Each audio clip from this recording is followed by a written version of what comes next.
More than half of Brits think Islam is incompatible with British values. And here's the thing. There's evidence to suggest why people think that, but also, why that's not the whole story.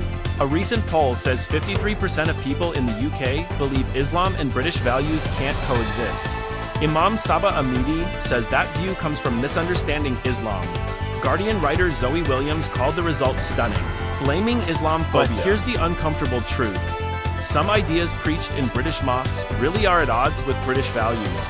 The National Secular Society has documented sermons saying same-sex attraction is a disease, pushing execution for gay people, promoting hostility to non-Muslims, and telling men they can hit wives who refuse sex.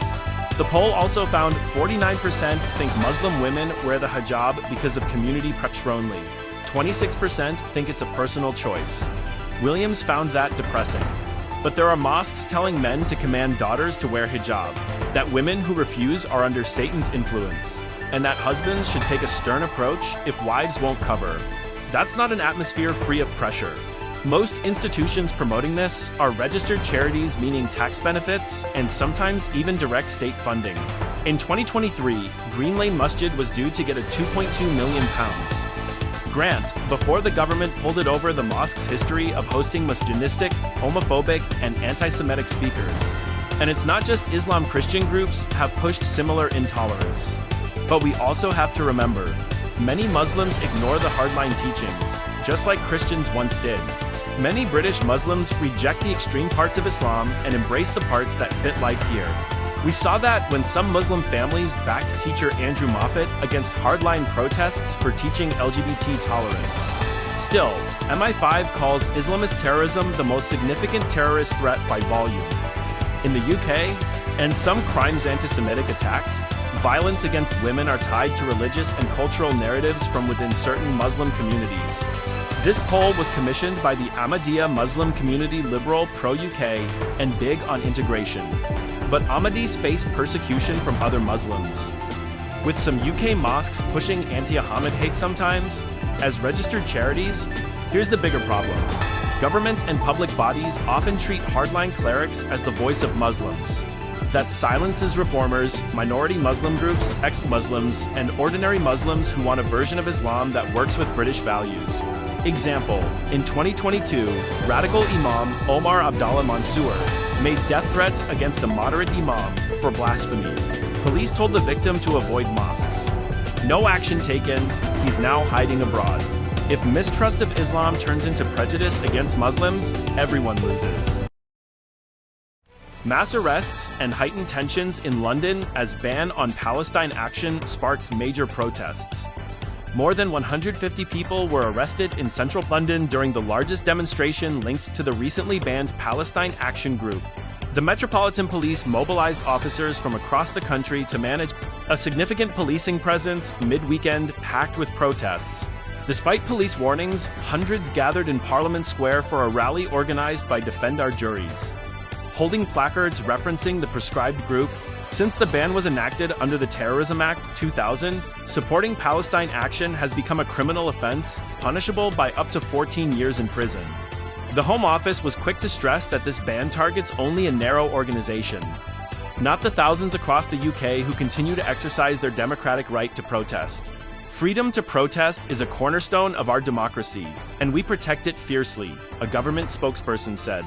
Yet, the crackdown is already biting hard. On Thursday, the first 3 individuals were charged with supporting the banned group Jeremy FM 71, Judith Murray, 71, and Fiona McLean, 53, facing allegations related to their attendance at a previous demonstration. Since the ban, over 200 arrests have been made at Defend Our Juries protests nationwide. Metropolitan Police Deputy Assistant Commissioner Aid Adelican underscored the seriousness of the situation. The Met is experienced at managing large-scale protests, including when criminality occurs. While we won't reveal specific plans, the public can be assured we are prepared to respond to any eventuality. Authorities have also issued a stark warning. Anyone showing support for Palestine action can expect arrest. An arrest under the Terrorism Act can have life-altering consequences, from travel restrictions to employment issues, and charges are very likely, officials warned. Amid this charged atmosphere, 2 more marches are set to deepen divisions in central London.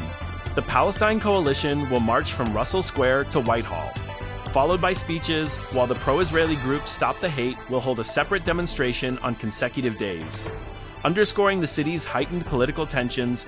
As London braces for further unrest, the battle between protecting national security and safeguarding democratic freedoms continues to play out on the streets, with serious consequences for all involved. Far-right protesters clashed with police on Saturday after hundreds of people gathered outside the town hall in Nuneaton, Warwickshire for a planned protest. The event was organized to protest over the alleged rape of 12-year-old girl in the town, for which 2 men, reportedly Afghan asylum seekers, have been charged. The protest began peacefully, but there were tense exchanges with counter-protesters from Stand Up to Racism, who held placards and a banner reading Stop the Far Right. One held a handwritten sign which read, "Why do fascists only care about women when they can use our stories and pain to oppress others?" On the other side, a red and white sign in the crowd saying "This is England," and another reading "UK First" were held above the growing crowd of protesters. They accused the anti-racists and the police of protecting pedophiles, shouting "Shame on you." Nuneaton and Bedworth police said there was 1 arrest at the protest, a 17-year-old boy for making threats to cause criminal damage. The counter-protesters were outnumbered about 4 to 1 and were led away by police after a couple of hours. The crowd listened to rambling speeches during which men shouted "Enough is enough" and urged them to support Reform UK. Protesters chanted "Send them home," and "We want our country back." One man standing on a stage in front of about 400 people said, "England is doomed. You cannot stop it by protesting. The far right must unite." He called upon the separate far-right organizations to come together in a group that should include Tommy Robinson, a far-right agitator whose real name is Stephen Yak. Robinson is on bail, suspected of assaulting a man in St. Pancras Station. The protest, Nuneaton says no, was organized by the extremist nationalist group Homeland Party, whose activists unfurled a banner reading "Remigration Now," referring to the mass deportation of immigrants and those born in the UK with heritage from overseas. Many who attended said they were from the area and denied being far-right. Meanwhile, Nazi imagery could be seen on t-shirts worn by a handful of people. Music blared from a loudspeaker, including Rule Britannia, with the chorus loudly sung along to. The protest wound down by mid-afternoon as the music was switched off and many protesters, including most of the women, left. Some remained, drinking cans of beer and working themselves up against the police, whom they accused of covering up crimes by asylum seekers. When one officer agreed with a protester that the alleged rape of the child was a horrific crime, in an attempt to calm some agitated protesters, one shouted, "Horrific crime. Well, let us protest then." The officer responded, "We are letting you protest." By late afternoon, the crowd had entirely dispersed. Later, some protesters could be seen taking turns to sing karaoke on the street outside the Wetherspoons pub. Police in London arrested 474 protesters on Saturday for supporting the proscribed group Palestine Action, including 8 for other offenses such as assaults on officers. The arrests occurred during a Parliament Square demonstration organized by Defend Our Juries, which drew around 500 to 600 attendees, according to the Metropolitan Police. Officers cleared Parliament Square and Whitehall by 9 p.m., taking detainees to Westminster processing points or custody suites if identities couldn't be confirmed. Those bailed were barred from future Palestine Action protests. Protesters sat on the grass with placards stating, "I oppose genocide. I support Palestine Action." Police also removed individuals carrying opposing placards. Defend Our Juries had claimed police anticipated the largest mass arrest in their history, a statement the Met denied. Palestine Action is banned under the Terrorism Act 2000, making membership or support punishable by up to 14 years in prison. The arrests follow the first charges against 3 individuals in England and Wales for supporting the group. Amnesty International UK's Sacha Deshmukh condemned the arrests as a disproportionate use of terrorism law against peaceful protesters. More than 200 people have been arrested in similar Defend Our Juries protests across the UK since Home Secretary Yvette Cooper prescribed Palestine Action last month.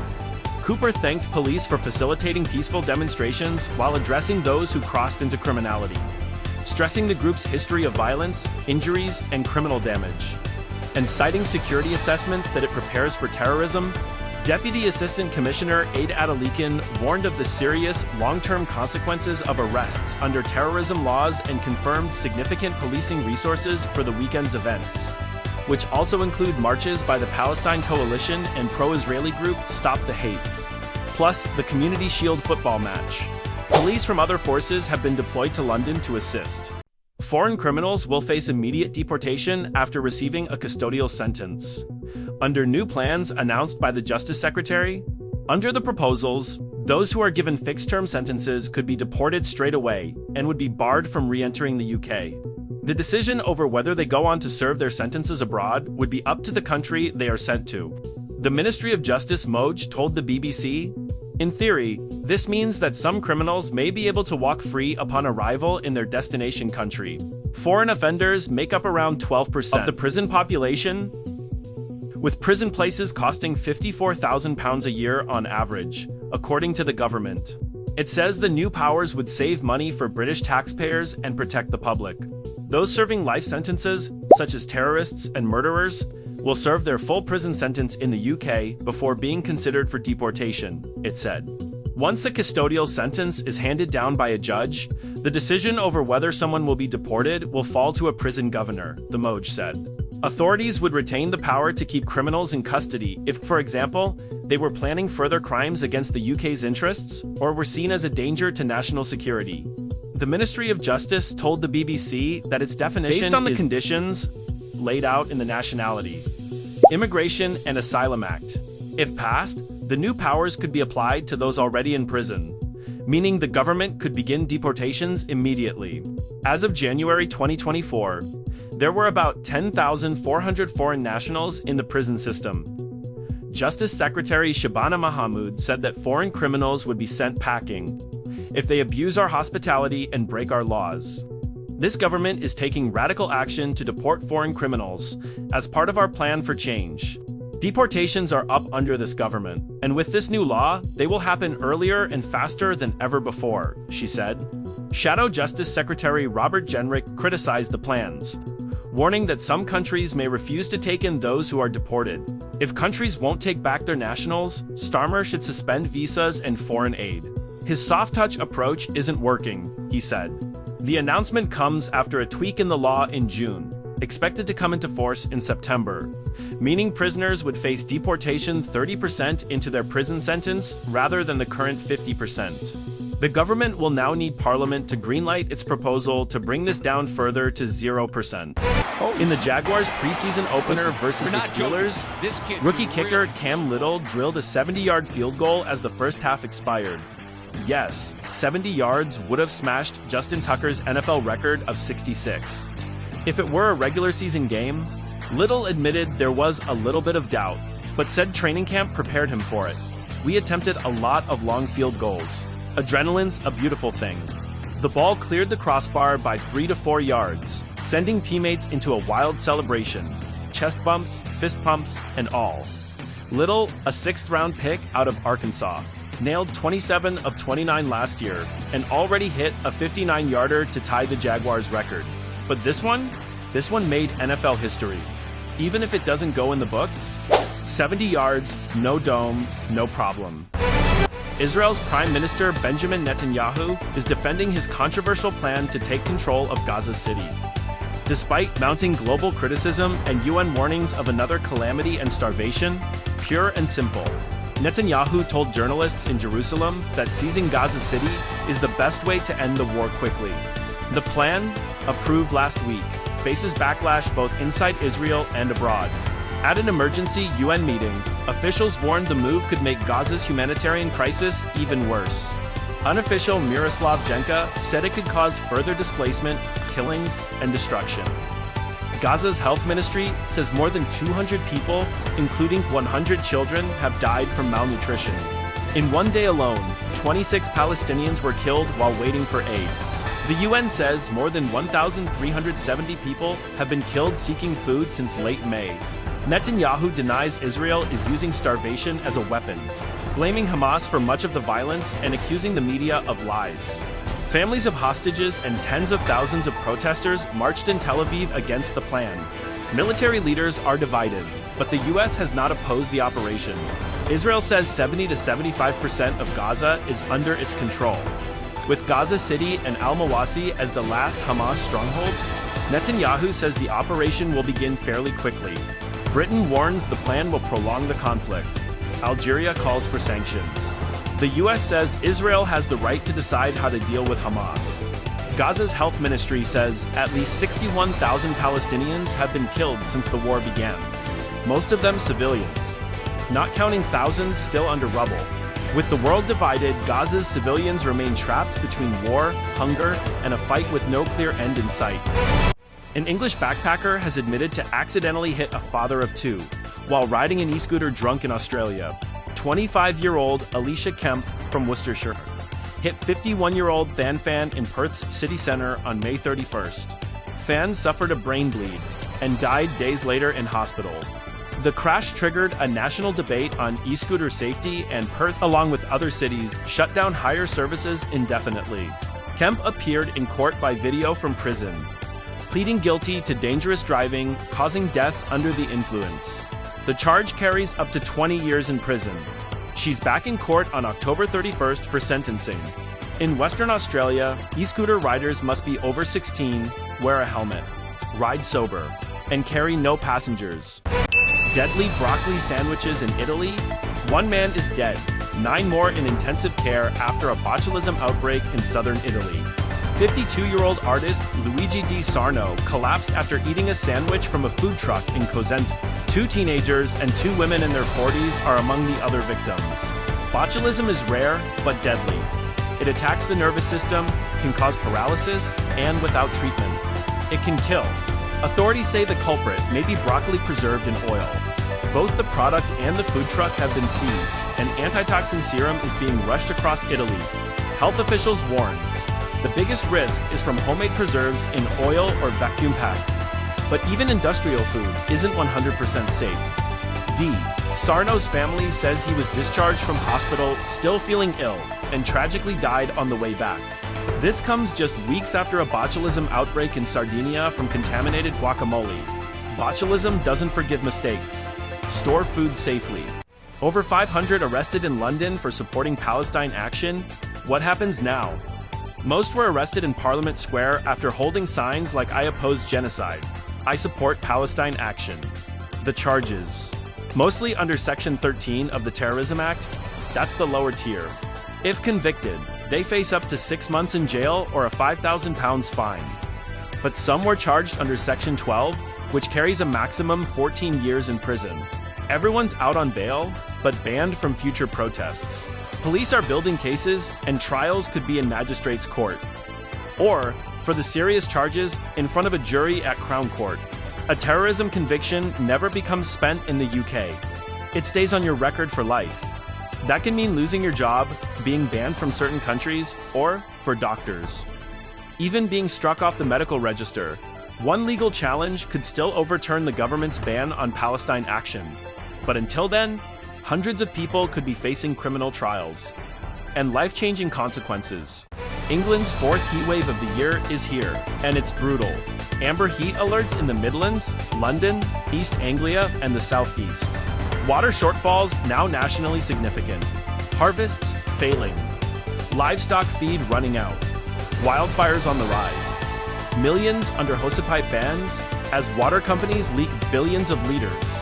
It's burnt to brown. It's not good for much at all. 13 days over 30 degrees Celsius so far in 2025, and counting. Relief? Storms may hit Thursday, but heat could return by weekend. Scientists warn, heat waves are getting hotter, longer, and more frequent. UK police given new guidance on releasing suspects, ethnicity, and migration status. Police in England and Wales may now disclose a suspect's ethnicity and migration status in high-profile or sensitive cases where doing so could counter misinformation and protect public safety.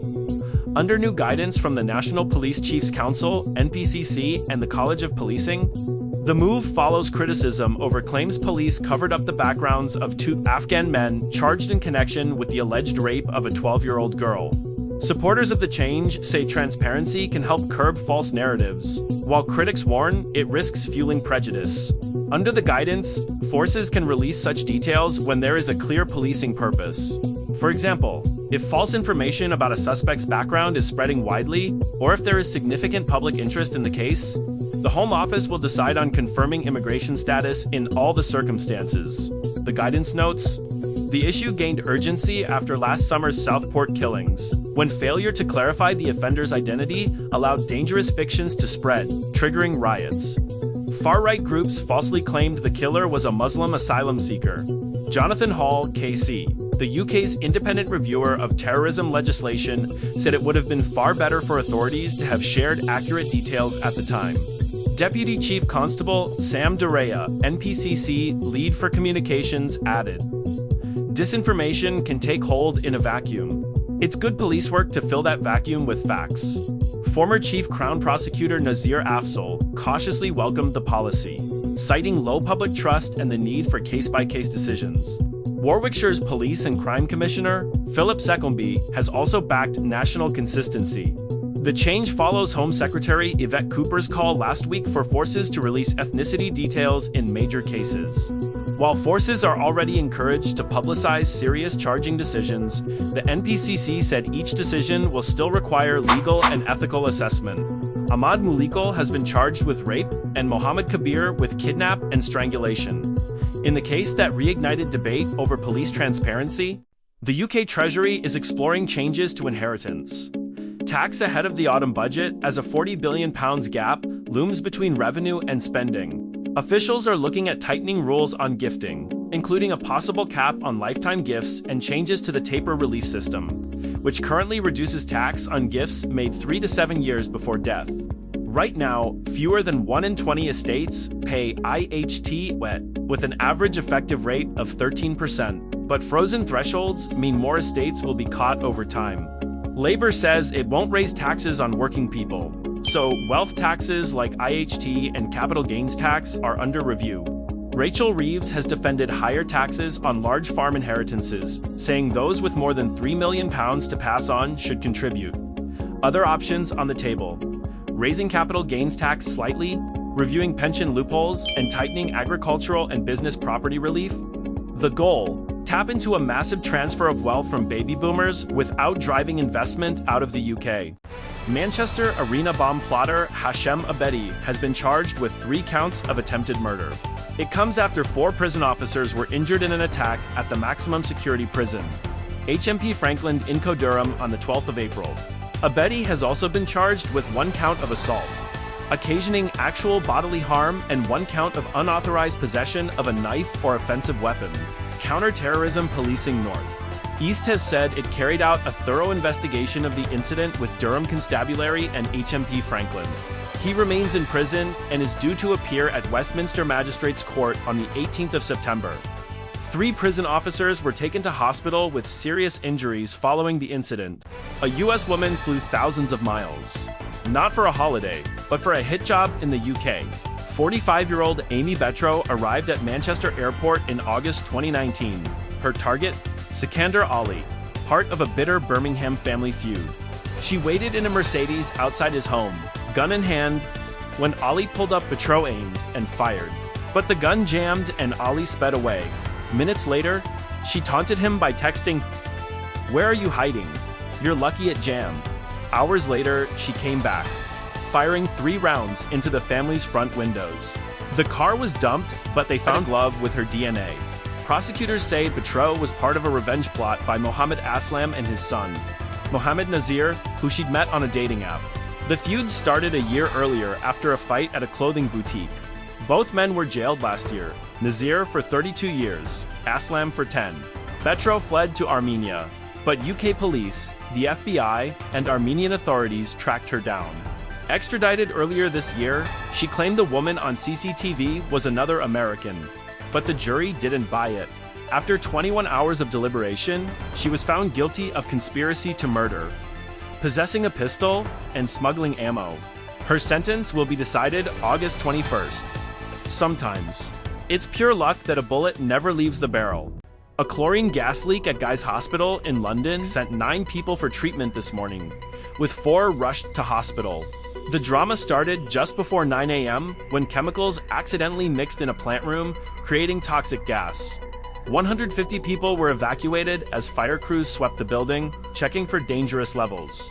One staff member was injured, and several who rushed to help also inhaled the gas. The building's now ventilated and reopened. Officials say appointments are still on unless you hear otherwise. Even small amounts of chlorine gas can irritate your eyes, throat, and lungs. Large amounts can be deadly. London's emergency services were on scene fast, keeping the situation from becoming far worse. Man accused of driving into crowds at Liverpool Victory Parade is now facing 24 new charges. 6 of the new alleged offenses relate to children, including one 6-month-old and one 7-month-old. More than 130 people were injured during the 26th of May incident.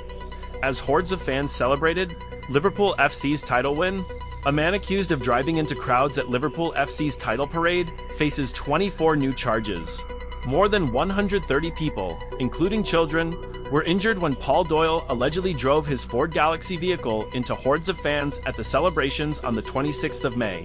The 53-year-old of Croxteth, Liverpool, was originally charged with 2 counts of wounding with intent, 2 counts of causing grievous bodily harm with intent, 2 counts of attempted grievous bodily harm with intent, and 1 count of dangerous driving. 6 of the new alleged offenses relate to babies, including one 6-month-old and one 7-month-old. Proceedings at Liverpool Crown Court heard on Thursday. The new indictment, which was not read out in court, now has 31 counts relating to 29 victims aged between 6 months and 77 years old. Doyle now faces 18 counts of attempting to cause grievous bodily harm, 9 counts of causing grievous bodily harm with intent, 2 counts of wounding with intent, 1 count of dangerous driving, and 1 count of affray. He appeared in court via video link from prison and was in tears. He did not enter any pleas during the hearing, which lasted around 20 minutes. The case was adjourned until the 4th of September, when Doyle is expected to enter pleas. A woman has been charged with assaulting a security guard at a hotel housing migrants after one of its residents allegedly walked into her flat. The migrant, who is in his early 20s, has also been arrested on suspicion of assault, following Wednesday's alleged incident at the Britannia Hotel in central London's Canary Wharf. Chene Augustus has been charged with possession of an offensive weapon, affray, assault on an emergency worker, common assault, and possession of cannabis. Footage had circulated of a man entering a house after being told to go back to the hotel, and he was later detained by members of the public. It is understood he had been staying at the Britannia Hotel at the time, but no longer resides there. Chene Augustus has been charged with possession of an offensive weapon, affray, assault on an emergency worker, common assault, and possession of cannabis. The 22-year-old is an occupant of the flat that had been entered. According to the Metropolitan Police, the affray and common assault charges relate to an altercation at the hotel on Wednesday evening. Protests have been held outside that hotel in recent weeks, and the alleged victim of the common assault works there as a security guard. Augustus will appear at Thames Magistrates Court on Friday. Officers arrested the migrant in the Hackney area on suspicion of common assault in the early hours of this morning. He remains in police custody. Drama in the English countryside. Reports say staff at the Bull, an award-winning pub in the Cotswolds, refused to serve Mr. Vance during his holiday here. Vance, staying nearby in Dean Manor, had booked a table. But here's the twist. Staff allegedly said they wouldn't work if he showed up. Sources claim the pub even refused to let him hire the whole venue, fearing protests and bad press. Meanwhile, his predecessor Kamala, she visited last month and was welcomed, Secret Service, entourage, and all. The Bull hasn't commented yet, but one thing's for sure. This might be the most British way ever to say you're not welcome. Pub politics, Cotswold style. A woman in her 80s is fighting for her life in the John Radcliffe Hospital after being hit by a car in Abingdon. The incident occurred at around noon yesterday, Thursday, August 14th, when a traffic collision occurred on Spring Road in the town.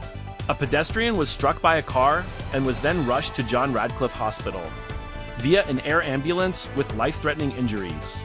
Spring Road, which is in the center of the town, was closed by Thames Valley Police TVP and stayed that way for hours as officers investigated. Commenting on Thursday, a spokesperson for the force said, "We can confirm that Spring Road in Abingdon is currently shut. It will be shut for a few hours while we undertake investigative work. This follows a road traffic collision that occurred around noon today. One person is en route to the John Radcliffe Hospital in Headington after receiving life-threatening injuries. No arrests have been made at this time. Now, in an update today, Friday, August 15th, officers confirmed that the victim is a woman in her 80s.